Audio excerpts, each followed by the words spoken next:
It's Dr. Mosley here. As we can see here on the screen here, we're going to be going over problem set B 20-1B, right? So I did a little bit of pre-work here real quick.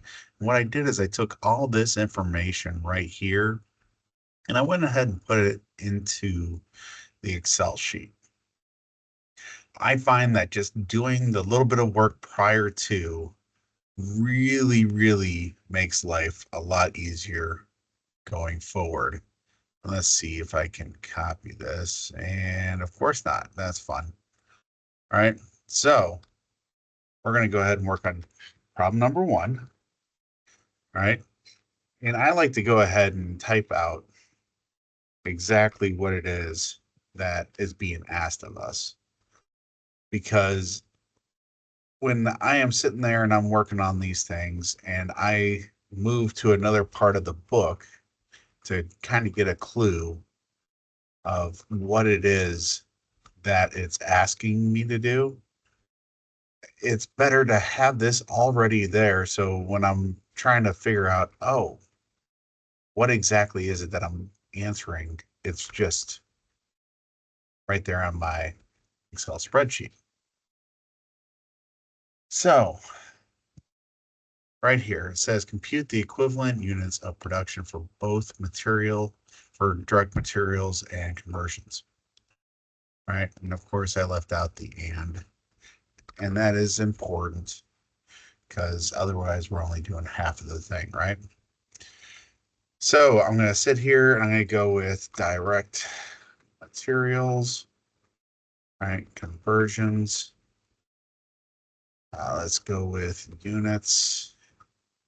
I like to just use that for percent, right? Because I'm kind of lazy sometimes. EUP.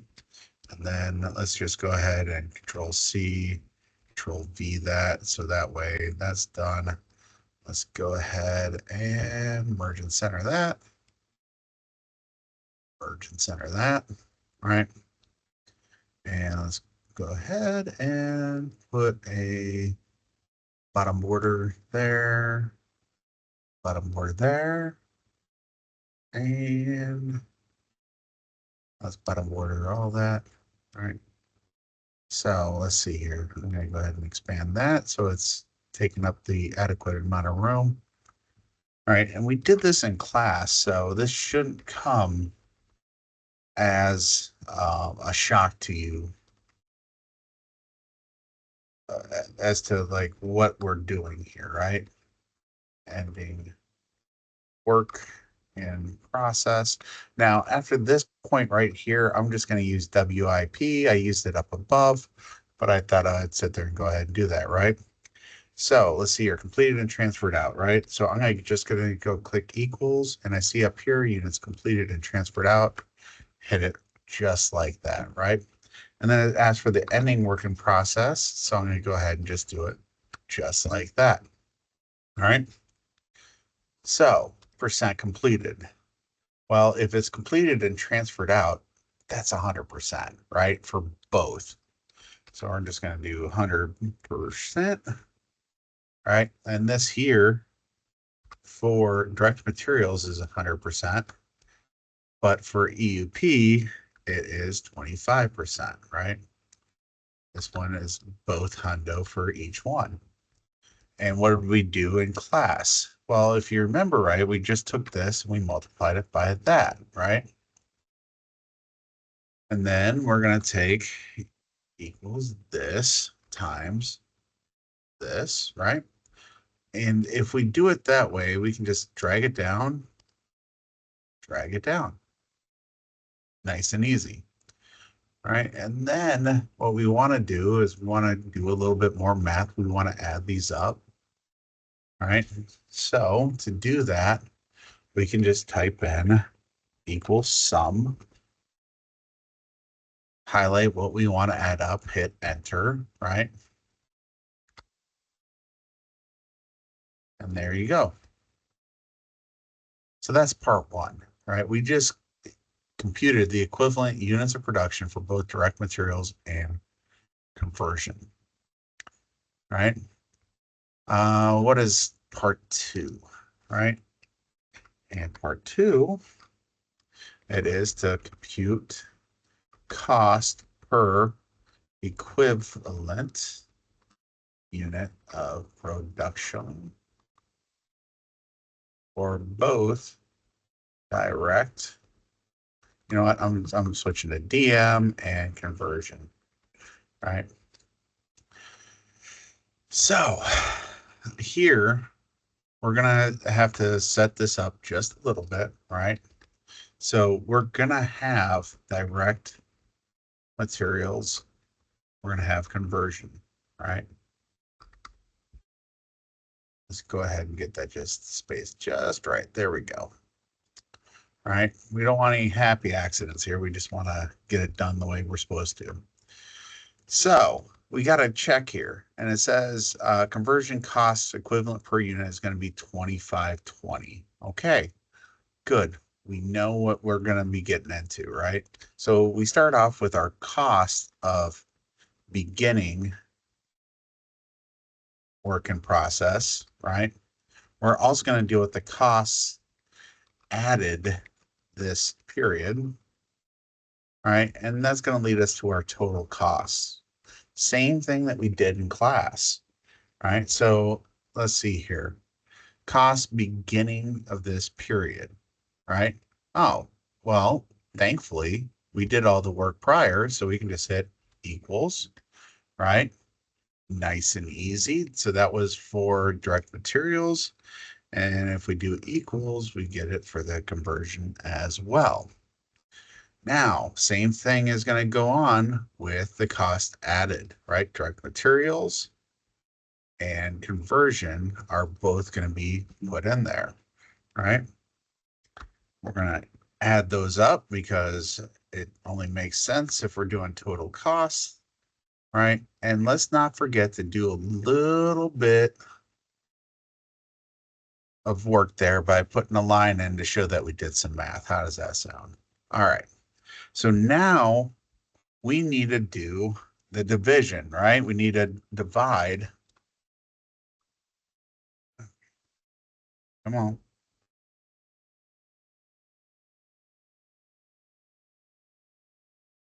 Oh, something happened. All right. We're going to divide. Why is that popping up? I don't know. All right. We're going to do the equivalent units of production. And remember, this is from part one, right? So we want to make sure that we take care of business just a little bit, right? From part one. And if we look back at part one, we're going to do equals this for direct materials, right? And equals that for conversion. Nice and easy so far, right? And if we want, we can actually make this into dollars because that's what it is. And this is all in units right there. And then that is going to equal the cost per equivalent unit of production. All right. So how do we get that? All right. Well, there's two different ways. There isn't. There's just one way, right? We're going to take this, and we're going to divide it by this and see if that looks right. And oh, it is. How about that? 875. All right. And you're going to go, hey, Dr. Mosley, how do I know that's right? Well, let's see what happens when you go over here. 2520. Oh, look at that. 2520, right? Nice and easy. Good to go. All right. So number three, right? And again, we're going to start off by, we're going to just type in exactly what it says. Assign costs to the department's output, specifically to the units transferred out and to the units in ending work in process inventory. All right. Okay, again, we did this in class, so this isn't breaking any kind of new ground here for us at all, right? When I start off with our EUP, then our cost per EUP, and then total cost.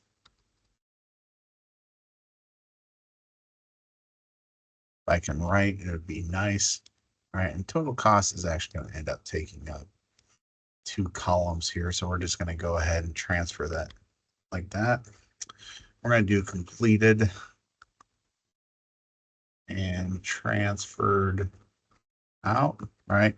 We got the direct materials and we got the conversion, right? So direct materials, right? And we gotta sit there and we gotta go, all right, what was transferred out, right? And boom, right? Nailed it. And in fact, it just happens to be the same exact thing, right? Because it's the way that goes. But this right here, if anybody remembers, right, we just calculated this right here. So this is direct materials. This is the conversion cost per EUP. And then what do? We do equals this times this, right? And drag that down. Boom. And if you take a look, it goes ahead, it formats it for us really nice, right? And we're going to go ahead and do a little bit more math here. And since we did some math, let's go ahead and put a line there so that way we can recognize that this number is the addition of those two. But if you go ahead and click on this, it'll show you exactly where you got it from. It's part of setting things up the right way. All right, let's go down just another line, ending work and process. All right. And we can go ahead and type that all out, but let's just go ahead and copy and paste it real quick. All right, so the ending work in process, if we take a look, right, the direct materials was 8,000, right? But we don't want to take it from there, do we? No, we're going to go ahead and take it from right here from part 1, direct materials, and then we can get the conversion, which is already calculated right there. Why does that matter? All right, well, let's say this changes to 10,000, right? It automatically updates. That is why we go ahead and do things in such a formulaic way. This here, right? We can just go ahead and we can just do it that way, because if this up here changes, it'll automatically change that, which will automatically change that. Just be being slightly lazy there. And then again, equals this times this, right? And more than likely, I could have just simply done something like this, which would just automatically do that for us. It's copying the formula. It's not really copying anything else. All right. Get back where you belong. There you go. Let's go ahead and make this into dollars. So that way we know that we're dealing with some money.